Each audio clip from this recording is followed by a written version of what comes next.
Danielle here. Today is Saturday, December the 10th. It is the day to open my Fangirl Fibers Winter and Stars Hollow I Smell Snow. I don't remember if both of those names are in the box or if it's just one. But yeah, Fangirl Fibers weekly box package opening. So just as a FYI, I did reach out to Emily and ask that I was under the impression that each thing was supposed to be a full kit, and so like in my mind that meant fabric, floss, and pattern all went together. She came back and explained that the price point of the box didn't support like dyeing all the flosses for the patterns, and that she has been having difficulty sourcing DMC in bulk.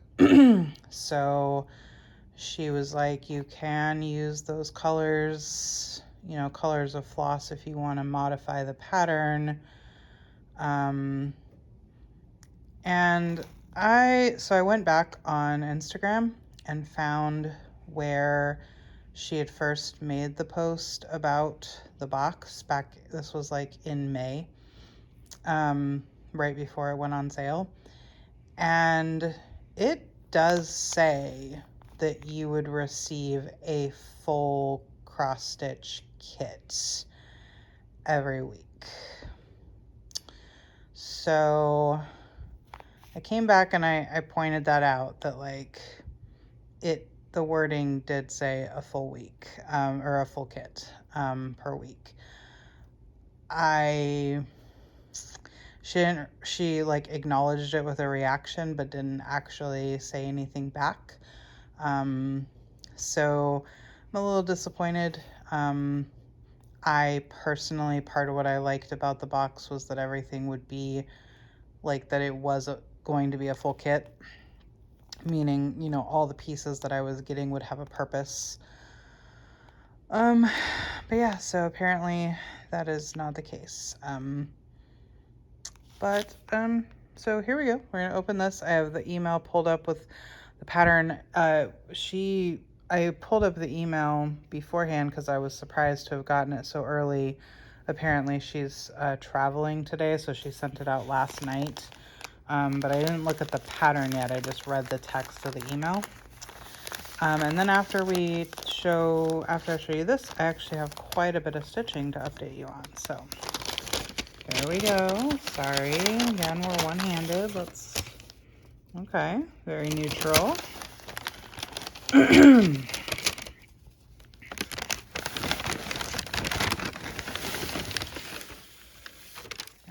think I got everything. Let's just make sure that the bag is empty. Okay. Empty bag. Okay, so we got some of her floss drops. She makes these. And I think I think the Marshmallow World came with these, but I don't remember them coming with the extra hole. So I think now maybe so that's the hole to put on the ring, that's the hole for the floss, and then that's the hole for your extra bits. And these are very like wintry themed because we've got kind of like the snow blue, silvery white winter, and then the sparkly reminds me kind of like snow glistening. This is a needle minder for Dozie's Market. Cute. Our colors, which again are unnamed. That's pretty true.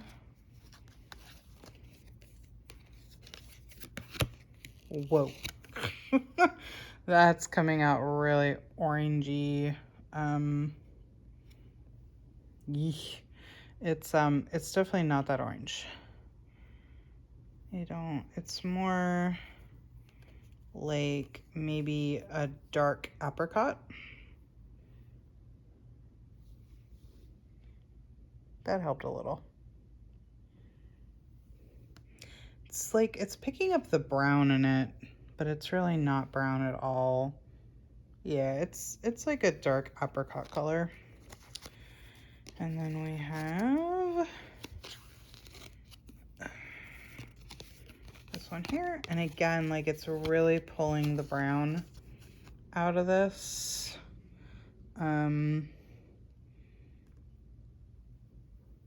Yeah, it's more of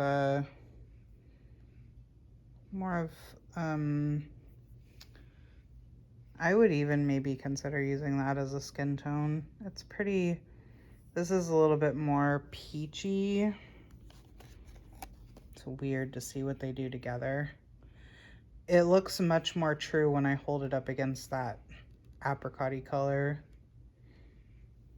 So with all three of them there, the only one that still doesn't show up very true is that color, but that's a little bit more accurate there. And then we got the same note about pattern being sent, which it already has been sent. And then yeah, this is whoa.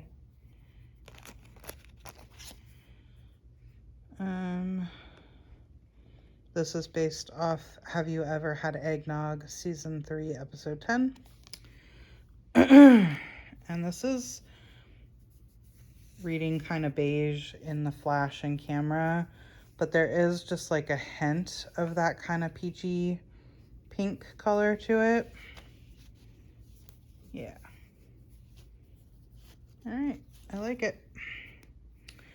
So far, I have liked everything individually. Just, you know, not a fan that it was not what I expected it to be based on the information that I was told.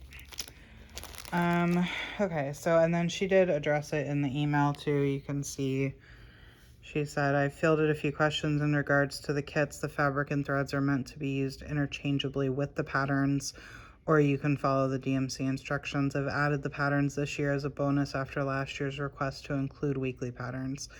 The threads and fabrics were made off of a color palette approach of the episode for the week. So that's the formal statement. And let me open this, make sure I'm not... Have you ever had eggnog? It's disgusting, Paris. That's really cute. I did watch last week's episode because I didn't remember it very well. And I was wrong. It wasn't Kurt that was the Squire Bracebridge, or Squire of Bracebridge. Normally he's kind of the character who would play a wacky, wacky character. But yeah, no, it was just, there had been an event booked at the inn, and the people who had booked it couldn't attend due to weather, and so they just decided to put it on for the town because it was all prepaid for. So and it was like Middle East, or not, it was like Middle Ages themed, and so they were all kind of decked out, had roles to play. But yeah, so I will watch this episode before next week, just because it's fun to revisit. And Gilmore Girls is one of those that like had so many iconic lines, but sometimes you just can't remember the context that they were in. Like, one of the most iconic ones is oi with the poodles already. And yet it's like every time you think about it, you're like, how did that line even come to be? But yeah, so I will enjoy going back and seeing what prompted Paris to be like, have you ever had eggnog? It's disgusting. All right, so that is the box. And I have a lot of stitching to show you. Been very pleased with myself this week. So first of all, I had not one, but 2 finishes. I finished Peppermint Bark. It's so cute. I think the last time you saw it, I don't remember exactly the last time you saw it. I feel like I was almost done with the dog. Like I just had maybe up near the head to do, and then all I really had to do after the dog was put in Peppermint Bark and a few more of the doodads. So Peppermint Bark is done. I ordered a finishing ornament from Alyssa at Starry Night Studio, just like I did for that Watson dog paw that I sent. I ordered, it is an ornament, but it's big. It's 7. The reason why I ordered an ornament was because those are the only ones that come with a hanger and a bow. Usually a bow, maybe not. The listing I ordered, the picture for the ornament didn't explicitly have a bow. But it's the only one that comes with like a pre-done hanger already. So obviously at 7 inches, I'm not putting it on the tree, but because it has a hanger already, I'll be able to pop it on the wall. So Peppermint Bark is done. And then I was like, all right, I obviously, want to pick up a new project, or not, new, but I need to stitch on something else now. But I was like, I need to put in a strand of backstitch on Codify Row Now. If you watched my last vlog, before these HoliVlogs started, you would have seen that I had done all the hole stitches, and I had started putting in backstitch, and I was just hating my life so much that I had to put it down. I don't know if it's the backstitch specifically that bothered me so much, or just, the style of the words. I don't know, but something about it. I didn't mind doing the hole stitches at all, but once I had to put the backstitch in, I was really not happy with my life. And had I realized how much I would not enjoy that, I just would have stitched Codify Row Now and I would have called it quits. But by this point, I had so much done that I didn't want to scrap it. I wanted to finish it. And I also didn't have enough like actual Ada to cut Codify Row Now away from my other stitching. So I was kind of stuck. I had to finish it. So I had done 1 strand after starting Peppermint Bark. Like I left it sitting here next to me so that if the inspiration to do it struck, I could do it. But all I had done was 1 strand. So I was like, I need to at least put in 1 more strand, because I was determined. I was like, this whip is not going into next year.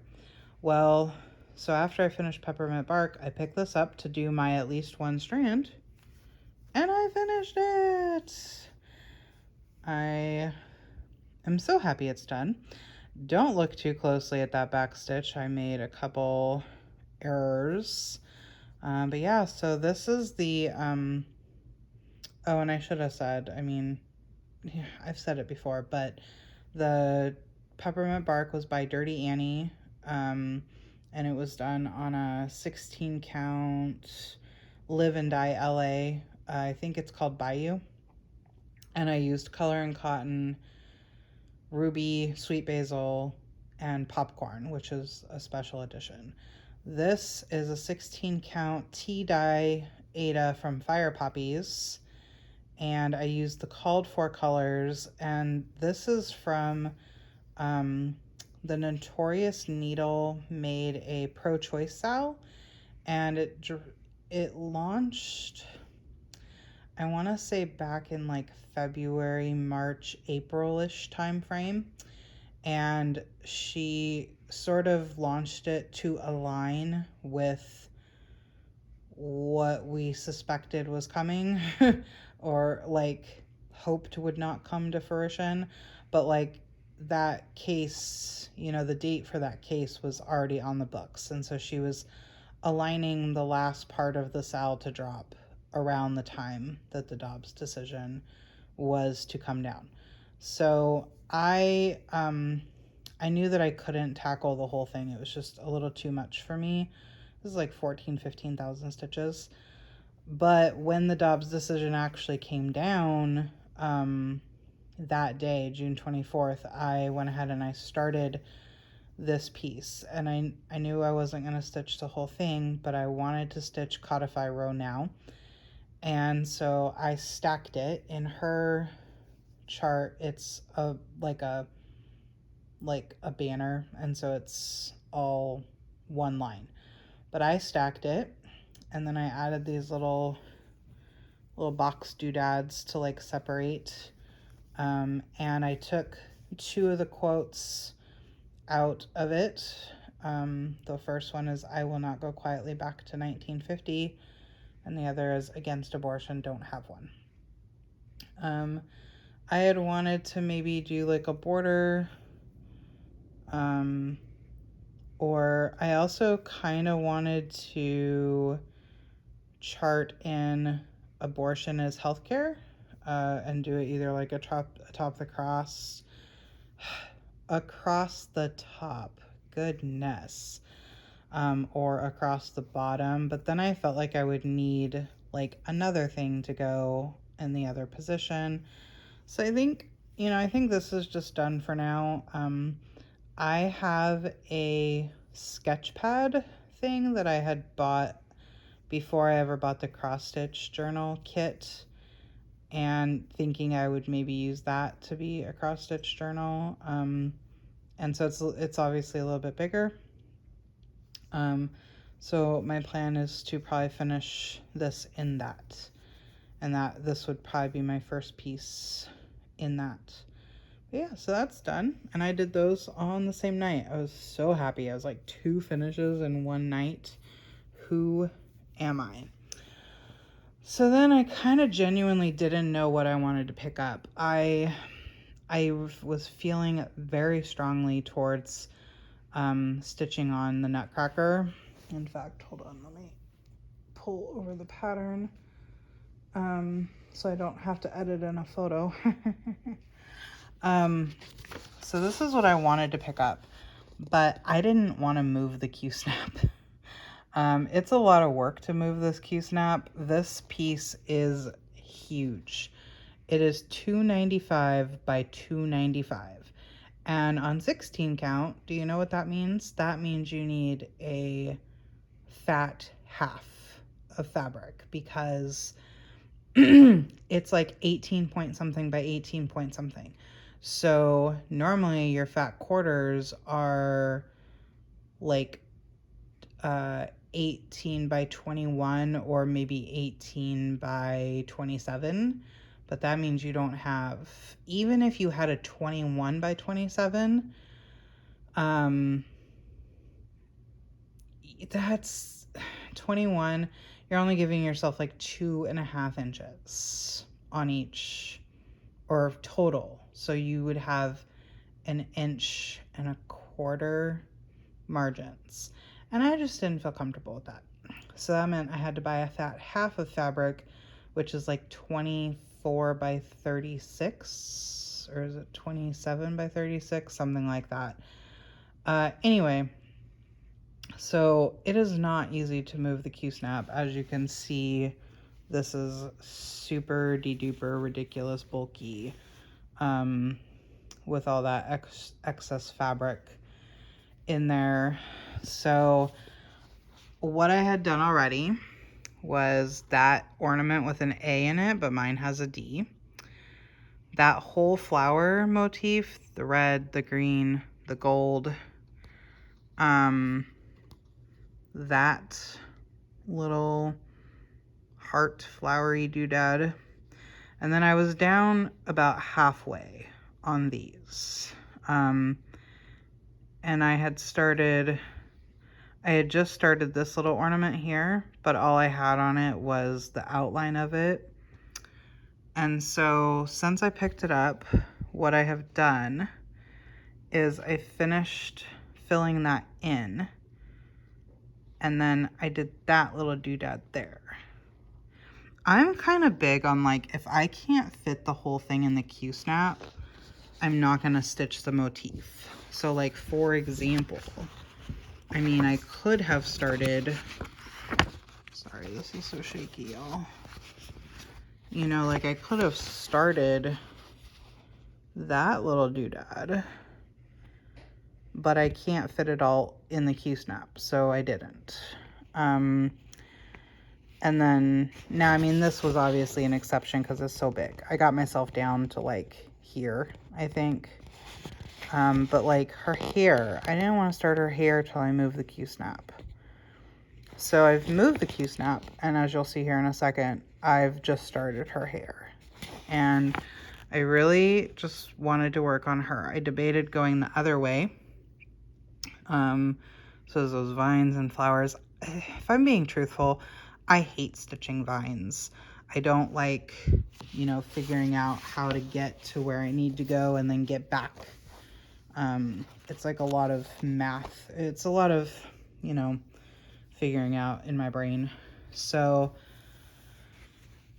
yeah, as you can see, here's her hair. That gold right there is the very bottom of the ornament. Here's where I am on the blue. And here's her hair so far. So I should be able to finish her hair off tonight. And yeah, so I'm hoping to fill the Q-snap again, but I did make the Q-snap bigger. What I might do, instead of filling the Q-snap, I don't know. So my goal with making the Q-snap bigger is that if I have 11 inches, then I can fit a page in. I couldn't quite fit a page in. The page break is like somewhere right about here. So that's how much of a difference I had for a page break, was between her neck and the ornament was all I couldn't fit. So I was like, if I make it 8 by 11, then I can get the whole page in, you know, left to right, and I can get a whole page in top to bottom. So I don't know quite where the page ends. Let me see if I can find it. I'm curious how far down the ballerina we get to go before it stops, because that might be what I do. Instead of filling the snap, I might just finish the page, because I think I would have room to start another page, but I don't want to, you know what I mean? Because then I would just want to move the Q-snap again so that it's clean. Okay, let's see. Oh, it does fit the whole ballerina. Like, you can see there are her shoes. So, yeah, I mean, the whole ballerina might be the goal. We'll see. She's really what I wanted to stitch. She's really a lot of what drew me to this pattern.